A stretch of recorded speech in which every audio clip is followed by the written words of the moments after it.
Good morning student. Previous video में हमने dihydric alcohol के बारे में अध्ययन किया। आज हम ट्राईहाइड्रिक अल्कोहल के बारे में स्टडी करेंगे। ट्राईहाइड्रिक अल्कोहल में 3 हाइड्रोक्सी समूह व समूह भिन्न भिन्न कार्बन परमाणु पर उपस्थित होते हैं। नामकरण की आईपीसी पद्धति में इन्हें एल्केन ट्राइओल कहते हैं।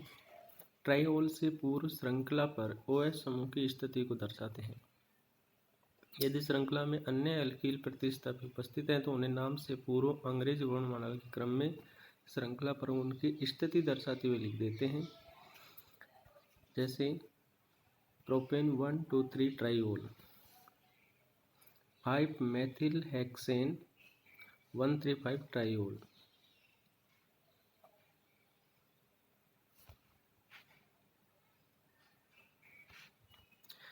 ट्राईहाइड्रिक अल्कोहल ग्लिसरॉल जिसमें महत्वपूर्ण है।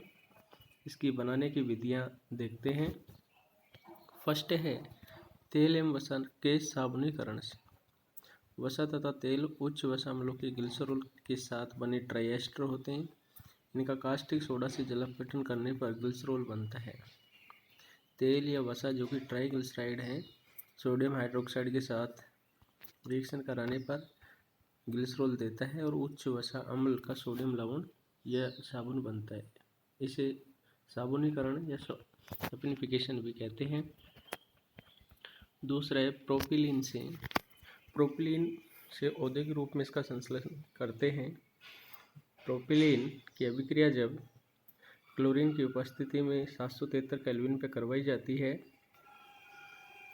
तो इसके क्लोरो व्युत्पन्न बनते हैं, जिनका सोडियम कार्बोनेट और 423 केल्विन पर 12 एटमॉस्फेरिक प्रेशर पर रिएक्शन करवाने पर इस हेलो एल्कीन से क्लोरीन को OH से मुक्त प्रतिस्थापित कर दिया जाता है और फिर HOCl से अभिक्रिया कराने पर ग्लिसरॉल बीटा मोनोक्लोरोहाइड्रिन बनता है और फिर इसका सोडियम हाइड्रोक्साइड से रिएक्शन कराने पर ग्लिसरॉल प्राप्त होता है। प्रोपिलीन से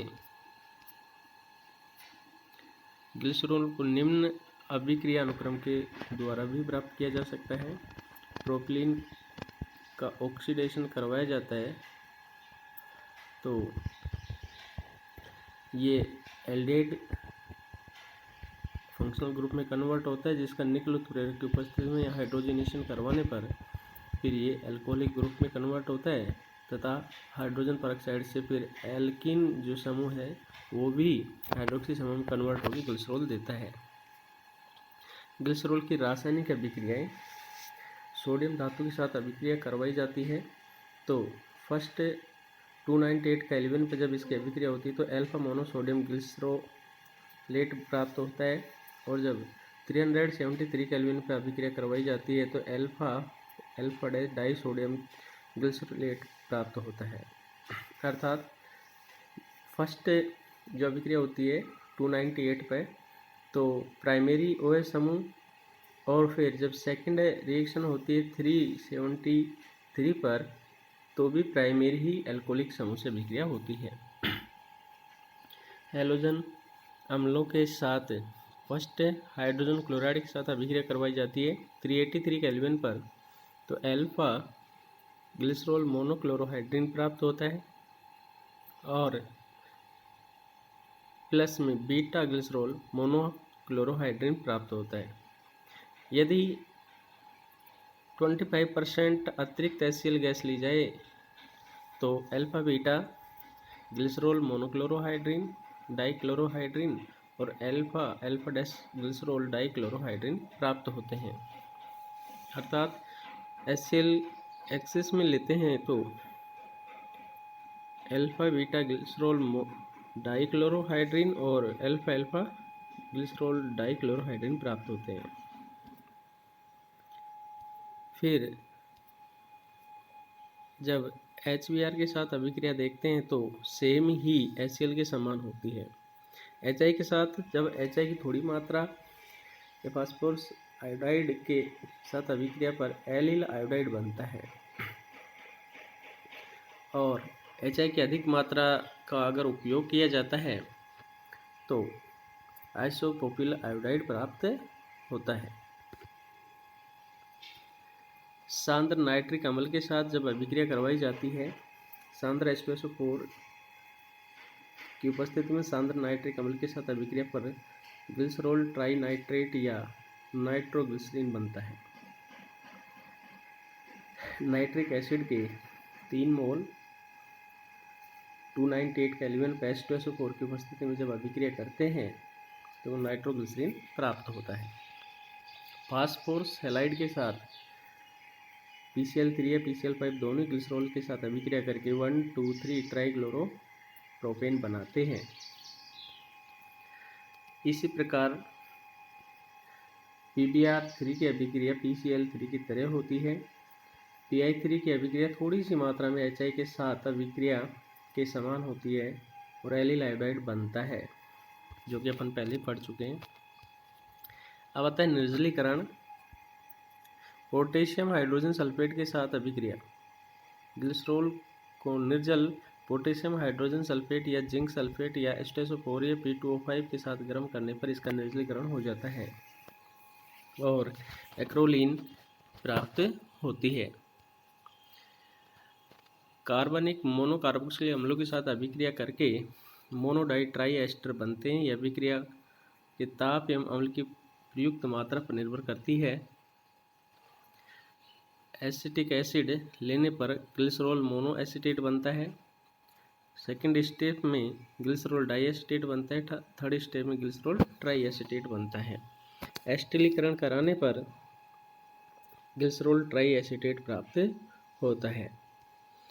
जब ऑक्जेलिक अम्ल के साथ अभिक्रिया करवाई जाती 383 केल्विन टेम्परेचर पर तो ग्लिसरॉल मोनो ऑक्जिलेट बनता है और फिर इससे CO2 एलिमिनेट होके और हाइड्रेशन करवाने पर हमें ग्लिसरॉल प्राप्त होता है और फार्मिक एसिड प्राप्त होता है। 503 केल्विन टेम्परेचर पर जब इसकी रिएक्शन करवाई जाती है तो ग्लिसरॉल डाइऑक्सिलेट और फिर CO2 का एलिमिनेशन होने पर एलिल अल्कोहल प्राप्त होता है। ऑक्सीकरण जब करवाया जाता है तो अलग अलग कंडीशन में अलग अलग उत्पाद हमें प्राप्त होते हैं। ग्लिसरिक एसिड और टार्टोनिक एसिड जो प्राप्त होता है B और C, वो हमें तनु नाइट्रिक एसिड से ग्लिसरॉल का ऑक्सीडेशन करवाने पर प्राप्त होता है। केवल ग्लिसरिक एसिड की बात करें तो ये सांद्र नाइट्रिक एसिड से ऑक्सीकरण कराने पर बनता है। और जब मोनो ऑक्जेलिक अम्ल की बात करते हैं तो बिस्मथ नाइट्रेट से ऑक्सीकरण कराने पर मुख्यतः मोनो ऑक्जिलेट प्राप्त होता है। ब्रोमीन जल या सोडियम हाइपोब्रोमाइड या फेंटोन अभिक्रमक से ऑक्सीकरण पर A और D, A है ग्लिसरैल्डिहाइड और D है डाईहाइड्रोक्सी एसीटोन का मिश्रण प्राप्त होता है, जिसे ग्लिसरॉस कहते हैं। A व D निर्जल pyridine की उपस्थिति में अंतर परिवर्तित हो जाते हैं। इसे लोरो ब्राउन आइकस्टीन पुनर्विन्यास कहते हैं। ऑक्सीकरणीय विदलन फर्स्ट आयोडिक अम्ल से ऑक्सीकरण पर फार्मेल्डिहाइड एवं फार्मिक एसिड प्राप्त होता है। देखिए इसमें कार्बन कार्बन बॉन्ड क्लीवेज होता है आयोडिक एसिड की उपस्थिति में और फार्मेल्डिहाइड और फार्मिक एसिड बनते हैं। प्राइमरी जो एल्कोहलिक समूह वाला कार्बन होता है वो एल्डिहाइड में कन्वर्ट होता है। सेकेंडरी एल्कोहलिक वाला जो कार्बन है वो एसिड में कन्वर्ट होता है। ये MnO4 से ऑक्सीकरण पर ऑक्जेलिक अम्ल बनता है। बेंजील्डिहाइड से जब अभिक्रिया करवाई जाती है तो चक्रीय ईथर साइक्लिक ईथर का निर्माण होता है। ट्राइफेनिल मैथिल क्लोराइड के साथ ट्राइफेनिल मैथिल क्लोराइड या ट्राइटिल क्लोराइड के साथ अभिक्रिया पर प्राइमरी अल्कोहल समूह का ही ईथरीकरण होता है, सेकेंडरी का नहीं होता है। अब आते हैं ग्लिसरॉल के उपयोग। ग्लिसरॉल ट्राइनाइट्रेट बनाने में इसे नोबल ऑयल भी कहते हैं।